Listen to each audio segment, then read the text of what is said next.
Good morning, students. Again, I welcome you for the Moodle class. Today, I will be taking the topic in economics is demand forecasting and techniques of demand forecasting. This is the last topic in your the second unit.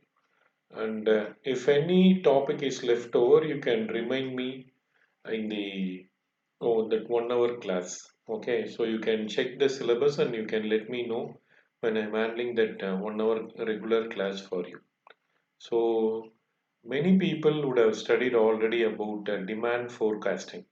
So demand forecasting is that how you're going to predict the sales for any particular company for future references actually. That is a simple concept. In simple words, we can explain how you're going to predict the demand for the product in future oriented situations. That is actually called in simple words. We can talk about demand forecasting. So there are lots of uncontrollable factors you cannot predict, and sometimes the competitive forces also will be coming into picture. Uncontrollable factors means, see, nobody else knows about last March, sorry, April, May, and all. You people know whether we can predict that situation. So that situations and all, it's uncontrollable factors. So when we are talking about that purchasing power and all has come down for consumers, like that and all, it will be coming under uncontrollable factors actually. So I'm telling only one example here. Likewise, there are many uncontrollable factors, political factors or their technological factors. Many things you can talk. Normally, competitive forces will be there for all products. So technically, we are speaking actually, demand forecasting is a systematic process that involves anticipating the demand for the product and services of an organization in future under a set of uncontrollable and competitive forces. So you'll be having these are all the uncontrollable forces that I am telling you, economic force, then talking about political factors, talking about technological factors, environmental factors. Every these are all a set of uncontrollable techniques where you cannot tell anything. Apart from that, competitive forces also are there. So you should take these things into consideration to predict the future demand for the product. So accurate demand forecasting it is needed for any sort of companies. So why? Because to enable the required quantities at the right time, and they should arrange well in advance for various inputs. So you can predict there is if there is any demand, no. So according to that, you can purchase the inputs or raw materials for our company. So these are all the things. So in this month, we should know there will be huge demand for the product. At the time, you should not tell raw material or input material is not there. So you should have purchased well in advance, as there will be a demand factor in this situations. So you should have predicted like that. So accurate demands and all demand forecasting is compulsorily needed for any type of company. And the main persons here about demand forecasting, Cundiff and Still, they have told that demand forecasting is an estimate of sales for any company during a specific future period based on a proposed marketing plan and a set of particular uncontrollable and competitive forces. This is the wordings, this is the definition or the meaning given by Cundiff and Still. And the demand forecasting also enables an organization to take various business decisions. So mainly you people would have studied in your principles of management. So for planning and the production process, the purchasing of raw materials, to manage funds, and deciding the price of the product. These are all the things when you are forecasting demand. No? So you can take these particular activities and all. You can take consideration these particular activities and all for the product. Then an organization can also forecast demand by making own estimates called a guess estimate or taking the help of there are specialized consultants actually and marketing research agency also are there. So if you go in Chennai itself, there is MIRB, Marketing Information Research Bureau. So if you go there, you can see many companies go there and they ask that particular organization to take survey for their products and they will be giving a report to the company. So there are lots of research agencies and all to do the survey and they'll be predicting whether there will be demand for this product or not. And these are all next one is we'll be talking about methods or techniques of demand forecasting. So we can classify here into his opinion polling method and statistical method. And then the opinion polling method, you people know consumer survey method, sales force, then experts opinion method. Then these are all the things. And in statistical method, trend projections, barometric, regression, simultaneous equation method. So each and every type is having their own type of classifications. Okay. So we people will be studying in the coming slides in detail about this particular chart. First, we will see about the qualitative techniques or opinion polling method. Under this method, there are three types: consumer survey method, sales opinion method, and Delphi method. So Delphi method here we can talk about here is the mostly the opinion experts opinion method. So what they'll be talking in this method, no opinion polling method, the opinion of the buyers, sales force, and expert would be gathered to determine the emerging trend in the market. So that is what here opinion. Either you will be taking from the buyer or sales force means the executives. Expert means who is having more than 15 years or 20 years of experience in that particular field. They will be giving some opinions and it will be mostly used for short-term demand forecasting. So only for any new product, no, can be done by this particular method, qualitative techniques. So we will see one by one what is consumer survey. And in this consumer survey method, so again we can classify into three categories: complete enumeration survey, sample survey, and test marketing end use. So the word itself you can easily predict. So what is complete enumeration survey? What is end use? Everything you can easily find out. Actually taking survey from the consumers. Consumers also we can classify again. End user means who is using the product from him. We will be taking the survey and complete enumeration survey means uh, records the data and aggregates of consumers. If the data is wrongly recorded, then demand forecasting going wrong, then this method will be totally useless actually. What is it will be recording the data and aggregates what the consumers have told. So they'll be collecting all the data. So totally we are not talking about this technique. We take only mostly test marketing and end user survey only. So only test marketing, you people again you will be studying in marketing management. One particular before launching the product, you will be going for test marketing. So only few customers will be selected and their opinion will be taken and according to that they'll be doing the survey and they'll be submitting it. And end use method means so only the person who is using the product. This method focuses on forecasting the demand for intermediary goods are projected through survey of its end users. I told you, the person who is using the product. So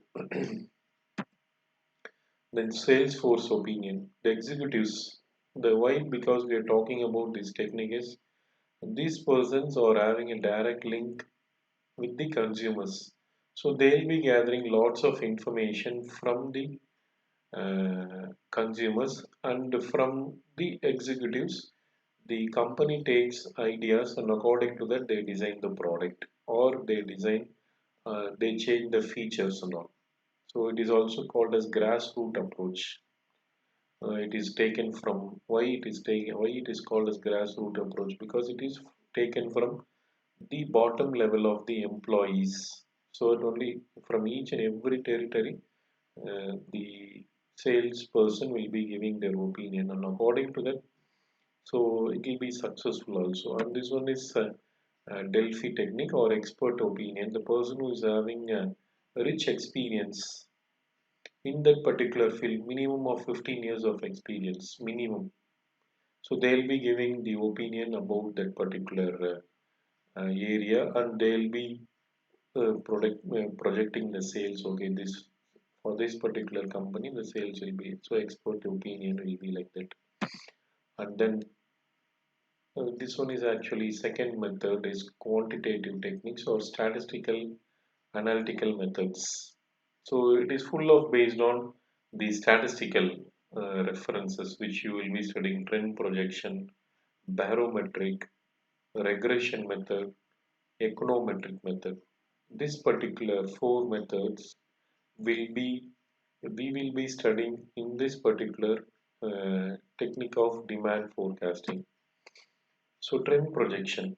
So past sales was this and future sales will be this. That is what trend projection is. So assuming the past trend and this will be continuing in future. So it will be generalized. Anybody else can project. So last year, okay, 10,000 units. Okay, this year will be you put extra 500 units like that. According to that past sales, the projection will be done for trend analysis. And this one, no, here we will be talking about by graphical method. They'll be showing. So each and every time whether you are growing or not. Then time series 0 to 5, 10 to 10, 10 to 15, 15 to 20, then moving average method, everything will be there. So only one method I will not be talking in this video is least square method. Any one student can uh, message me or you can tell what is least square method when I am taking class on Thursday. So graphical method. So it will be, I told no, it will be represented graphically. So last year sales was 10,000 and this year sale will be 10,500. So what is the major drawback is that it it will be showing the trend but not we cannot measure it. So 5,000 last year, coming year 6,000, next after 2 years it will be 8,000 like that only we can tell. So accurate things and all we cannot calculate. So least square method I will left blank. Why? Because you should tell anybody from your class what is least square method. Then time series data. So it will be collected over a period of time, recording changes in price, income, and other relevant variables influence that it will be influencing demand for a commodity. So it will be relating to the determination of changes in variable in relation of 10. So 1 to 10 if you go and take survey it will be totally different. So 11 to 20 if you are going and taking I'm talking about the date. From 21 to 30 if you are going and talking it will be again the survey will be telling some other thing. So moving average. So this will be based on purely the assumption that future sales or the average of the past sales. Like this only they will be calculating moving average method and then exponential smoothing. So weighted average of past data as the basis of forecast. So I think you will be studying in statistics about weighted average. So it will be giving heaviest weight to more which is very good information and smaller weights to observation in more distant past. So according to that this exponential smoothing will be done. So I think you are able to understand. So weightage will be given for the information for the which is happening in the recent information, and smaller weights to observation in the more what has happened long time before. Like that, they'll be giving weightage, and according to that, the answers will be predicted, and you can talk about that is called exponential smoothing and barometric method. So it is actually predicted on the basis of past events or key variables occurring in the present. Say, for example, here itself we have given uh, the government is allocating lands for anybody, and it indicates that there would be high demand for cement bricks. It has happened actually. The main advantage of this method is that it is applicable even in the absence of past data. Say, in the year, same very best example I can give with this, in the year actually 2006 to 11, yes, 2006 to 11, our late Chief Minister Karnanidhi was ruling. He has allotted actually free schemes for constructing houses for a lower income group in villages normally. I'm not talking about urban or suburban, in villages. So this has happened in the year 2009-10. In that year, it has happened. So when he has allocated, no, there was a huge demand for bricks, sand, then steels and all at the time. Huge demand. So there will not be any past data and all. According to the present government uh, information, or doing some changes in the uh, policies, demand might be increasing for few products. That is actually barometric method. So it will be predicting various economic indicators such as saving, investment, and income and all. It was actually introduced by Harvard Economic Service in the year 1920, and also it was revised by National Bureau of Economic Research in 1930s. So, so regression method. So we can find out the relationship between two variables. So and whether age and the purchasing pattern changes, like that we can compare regression relationship we can find out. So two variables we can take, age and purchasing behavior, or gender and purchasing behavior. Like that relationship between two variables we can correlate, and we can give an answer. So this method is purely actually based on statistical data which we collect. So income. So econometric method means it is based on the income and population. It is actually based on a systematic analysis of economic relations by combining economic theory with mathematical and statistical tools. So this is actually, please understand, econometric model will be based on mostly income and population. Okay, it will be determined by one or more variables that we can, in an understandable manner, we can talk here is income and population mostly. And then importance of, what is the importance of studying in demand forecasting? One is we can plan the production. Production planning can be done properly. So according to that, we can have the raw materials in our hand properly. That is the main thing. So without forecasting, we cannot predict this much input of raw materials is needed. We cannot, or else if you are without any demand, if you are procuring and investing huge amount in raw materials, again it will be going in loss.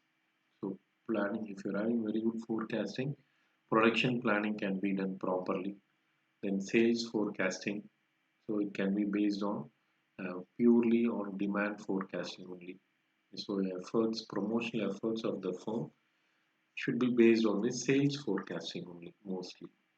And then control of business, where if you're having very good demand forecasting, you can have control of your the business wherever, whichever the business if you're talking, if you're predicting the demand for the product properly, you will not be having any loss, major loss.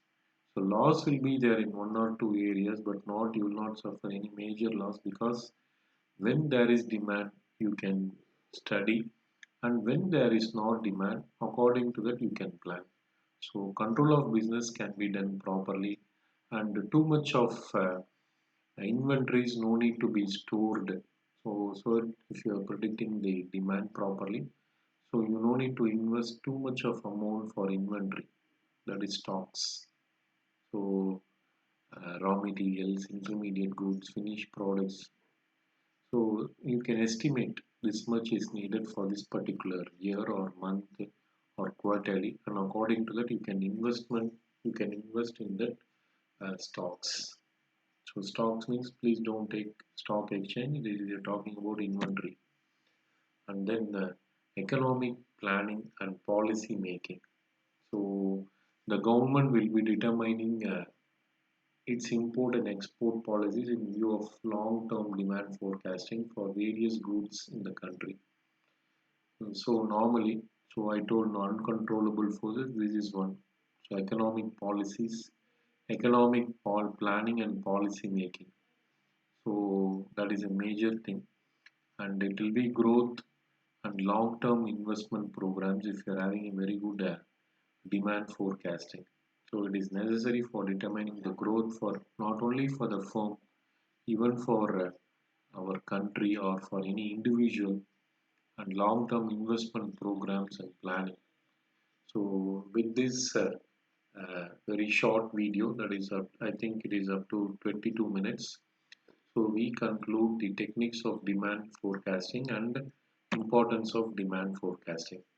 So any doubts you can message me. Better if you're making a call to me. Okay. Thank you, students. Again, we will see on Thursday in a regular class. Thank you.